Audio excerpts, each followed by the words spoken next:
This is the Daily Roundup on the EAC Cambodia channel. A very good evening to you. I'm Andrew Barnes-Roberts. Making headlines tonight. A man in custody after the murder of a 12-year-old boy in Phnom Penh caught up in a house robbery. More red zones and more provinces declaring restrictions as the kingdom's fight against the Delta variant intensifies. And international condemnation after a twin suicide bombing at Kabul's main airport leaves at least 90 people dead. Police in Phnom Penh have arrested a security guard in connection with Thursday's murder of a 12-year-old boy. The boy was found in his home in Port Sanchez. The home had been burgled. The suspect was the boy's neighbor. EAC News reporter Reo Soko has the story. It was Thursday evening when police and the Child Protection Unit were called to investigate the body of a boy in this house in Tropeng Krosang village in Chaum Chau commune of Port Sanchez. The boy's lifeless body had been tied up in a sack. He has been identified as Kian Dara.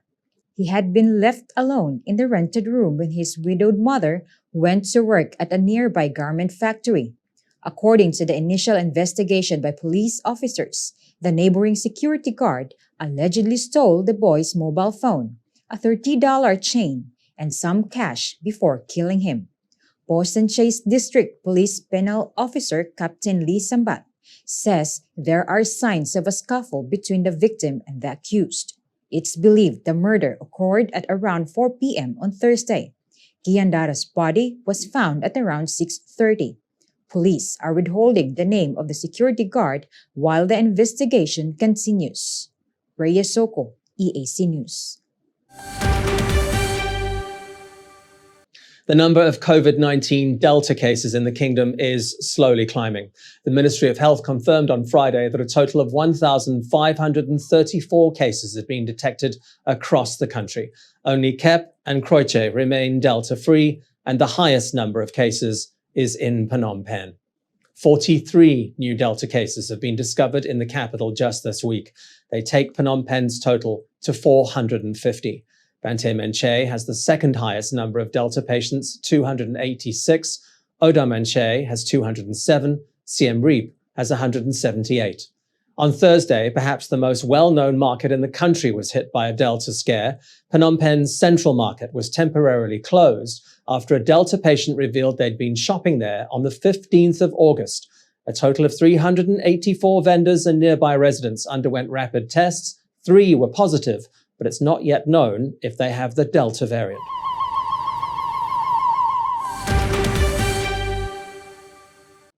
Barely a week after the end of government's 3-week anti-Delta campaign, and more provinces are introducing new restrictions and preventative measures.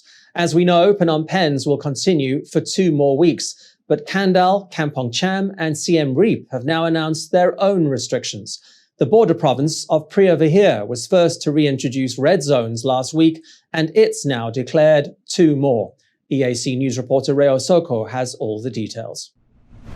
Preah Vihear now has 3 active red zones. The 2 new ones are the villages of Kulin Tung and Kulin Tubong, both in the province's Kulin district. The villages are in total lockdown until 8 September. This is in addition to the whole of Chuam Kasant district that was locked down last Friday. Banteay Meanchey is also home to 2 red zones, namely Tuk Tala and Kampong Suai, both in Siray Suporn City. At the same time, the provincial administrations of Kandal, Kampong Cham, and Siem Reap have followed Phnom Penh's lead in implementing administrative measures to prevent the further spread of COVID-19. Kandals are effective from Friday to 14 days. Kampong Chams are effective for a week. Siem Reaps are in place until further notice. As in Phnom Penh, alcohol sales are banned together with gatherings of more than 15 people. All high-risk businesses are suspended. Rhea Soko, EAC News. For the second day running, Cambodia's new COVID-19 cases have outpaced recoveries, reversing an almost 4-week trend. It means the number of active cases in the kingdom has climbed for another day, with 2,205 people currently receiving treatment for the virus. The Health Ministry reported 411 new cases on Friday morning. These include 85 imported cases. Just 306 patients were discharged overnight. 17 patients, sadly, didn't make it. The numbers take the country's COVID-19 death toll to 1,858. Cambodia's total case count has climbed to 91,369. The number of patients treated successfully has reached 87,299. The Cambodian embassy in the United States has declared that it is on the hunt for the people behind the infamous Nam Vang noodles. The product is apparently made in Vietnam, but names itself after Phnom Penh and features Angkor Wat on its packaging. At the same time, the Cambodian government is also stepping up its investigation into those temples in Thailand. EAC News reporter Reo Soko has the full story. The Ministry of Culture and Fine Arts now has 2 investigations on its hands. One, a small packet of noodles. The other, a very large temple in Thailand. Its Sihanoukvort Temple in Buriram province looks an awful lot like Angkor Wat. It caused howls of protest on social media back in June. Just on Tuesday, the Culture Ministry said a team will be sent to Thailand to check on the temple. Despite assurances from Thailand that the site is not intended to be a replica of Cambodia's famous landmark, the royal government is requesting a copy of its blueprints and more construction details. On a much smaller scale, but with equal weight, are the Nam Vang noodles. The Ministry of Culture and the Cambodian Embassy in the United States are looking for the company or importer behind the brand being sold in Asian markets in the eastern U.S. Nam Vang in Vietnamese translates to Phnom Penh, and the Apsara Authority has denied giving anyone permission to use Angkor Wat on a packet of noodles. The Cambodian Embassy has reiterated that using the iconic logo without the permission of the competent authorities of Cambodia violates the provisions of Cambodian law as well as international treaties. Commerce Ministry spokesman Siang Thai says they are still searching for the manufacturer, although COVID-19 and current border restrictions are hampering the pace of the investigation. Rhea Soko, EAC News.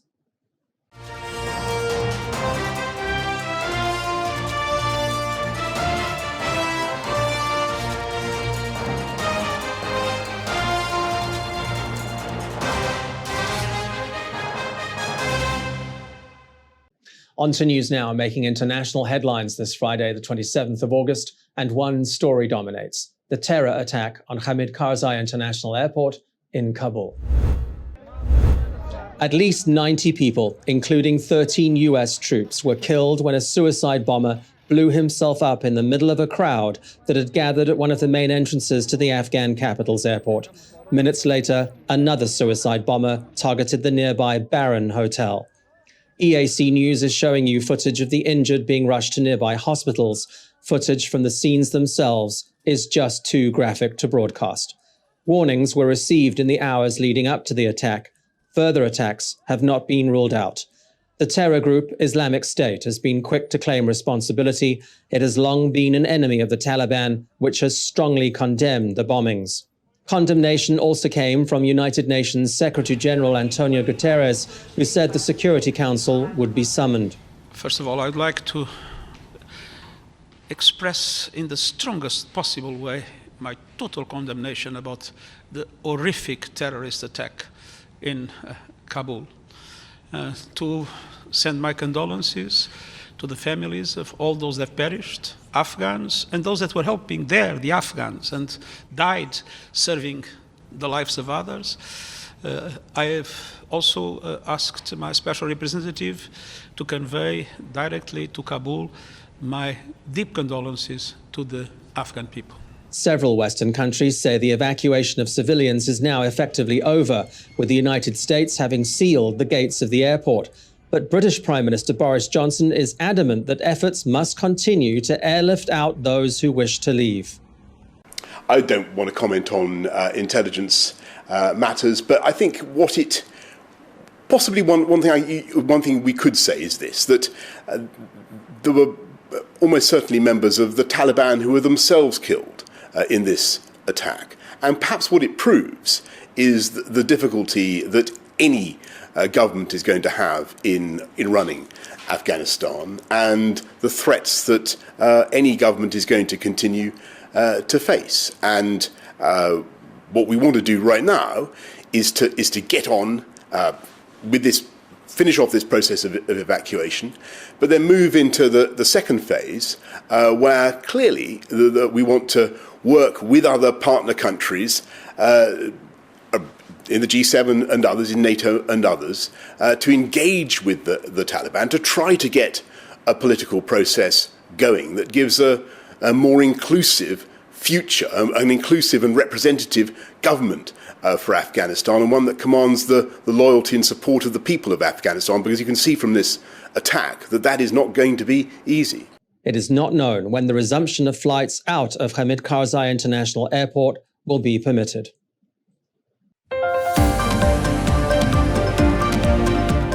Football, football, and a little more football after the break in your sports news. Stay with us.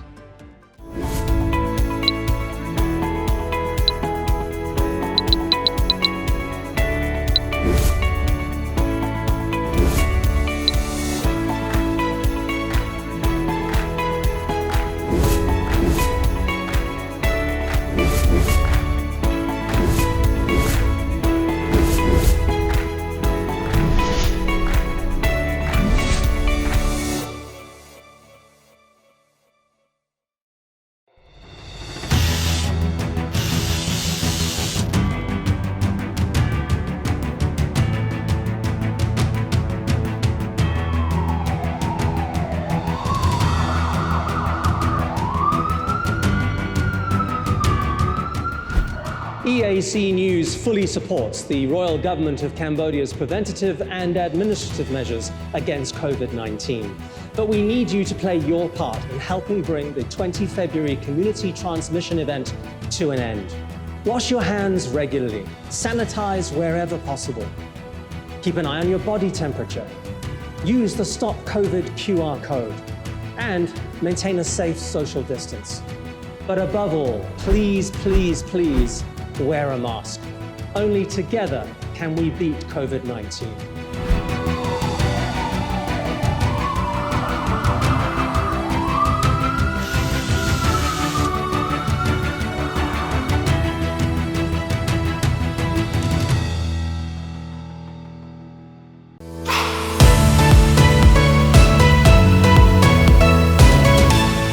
EART's Cambodia's audience is growing. Our YouTube channel now has 150,000 verified subscribers. To mark the milestone, we've received the Silver Creator Award from YouTube, given to channels with over 100,000 subscribers. YouTube CEO Susan Wojcicki says the award celebrates EART's Cambodia's hard work and incredible achievement. She says not only has EART's Cambodia brought a unique voice and style to the world, but has also created valuable connections and built a community along the way. The next milestone we're going for is 1 million subscribers, and we'd really like that Gold Creator Award. So if you're not already a subscriber, head to www.youtube.com/eartscambodia. Subscribers get all the latest breaking news and updates from Cambodia in English. We'll see you there. If it's happening and you need to know about it, you'll get it all right here. EAC News brings you updates and breaking news in English across all of EART's Cambodia's platforms and channels: YouTube, Facebook, Telegram, Twitter, and our website www.eartscambodia.com. Join me, Andrew Barnes-Roberts, and the rest of the EAC News team every day on your favorite channels. EAC News, Cambodia made clear.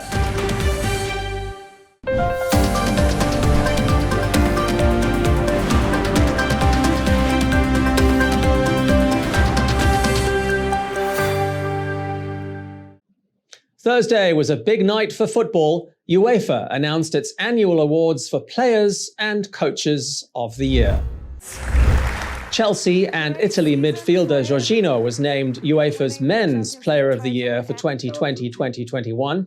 The 29-year-old Brazilian-born player won the Champions League and European Championship with club and country this year. Jorginho was already cast as the favourite on an all-midfield shortlist of 3, with Manchester City's Kevin De Bruyne and Chelsea teammate N'Golo Kante the other contenders. Barcelona's Alexia Putellas won the Women's Award. The Barcelona captain beat teammates Jenny Hermoso and Lika Martins to the trophy, having won the Women's Champions League back in May. Chelsea's Thomas Tuchel was voted Men's Coach of the Year, with Barcelona's Luis Cortés taking the trophy for Best Women's Coach. While handing out its Player of the Year awards on Thursday night, UEFA also made the draw for the 2021-22 Champions League. Lionel Messi's new club, Paris Saint-Germain, will face Manchester City in Group A. City are managed by Messi's former Barcelona coach, Pep Guardiola. Group A isn't much easier than any of the other groups, but then this is the League Cup for the best clubs in Europe. PSG and Man City are joined by RB Leipzig and Belgium's Club Brugge. Reigning champions Chelsea find themselves in Group H against Juventus, Zenit St. Petersburg and Malmo. Liverpool are in Group B with Spanish champions Atletico Madrid, former winners Porto and AC Milan. Real Madrid are in Group D with Inter Milan, Shakhtar Donetsk and Moldova's Sheriff Tiraspol.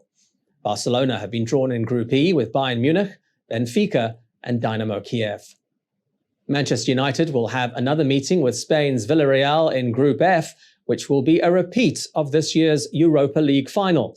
They're joined in that group by Atalanta and Young Boys.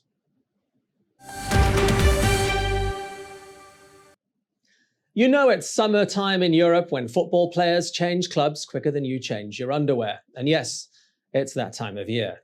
As expected, Real Madrid have increased their offer for Paris Saint-Germain striker Kylian Mbappe. Their initial offer of almost $188 million was rejected earlier this week. They've now come back with an offer of $199 million. There's been no comment yet from PSG, but Mbappe has said he is keen to move to Spain, and PSG's bank account needs a boost after it bought Lionel Messi. But the biggest news of the transfer season could come from across the English Channel. Juventus have offered Cristiano Ronaldo to Manchester City. The 36-year-old Portuguese star has been linked to a move away from Juventus for weeks, with his contract there ending next year. Ronaldo's agent, Jorge Mendes, has been looking for a club who would be willing to pay Juventus a $30 million transfer fee, plus Ronaldo's substantial salary. City could be keen to bag Ronaldo after failing to lure Spurs striker and England captain Harry Kane from Tottenham Hotspur. If Ronaldo did move to Manchester, it'd be the biggest headline of the season. All right, let's take a look at how the weather's shaping up for the weekend.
And finally, It's not a sign of climate change, as it happens every 2 to 3 years, but still, it's made the weekend for the residents of a small town in the Chilean desert of Atacama. It is the world's driest desert, and snowfall is pretty rare, especially this late in the year. Meteorologists say snow usually falls during June and July once every 2 or 3 years, so playing in the snow at the end of August has come as a real treat to the residents of the tiny town of El Salvador. Locals took the opportunity to have snowball fights, make snow angels, and build snowmen. With Atacama considered to be the driest desert in the world, the snow is expected to hang around for at least a few more days. Thank you for watching the Daily Roundup here on the EARTS Cambodia channel. You'll get more breaking news and updates from our website. Head to www.e-artscambodia.com. You can also search for EAC News on Telegram and at your favorite app store.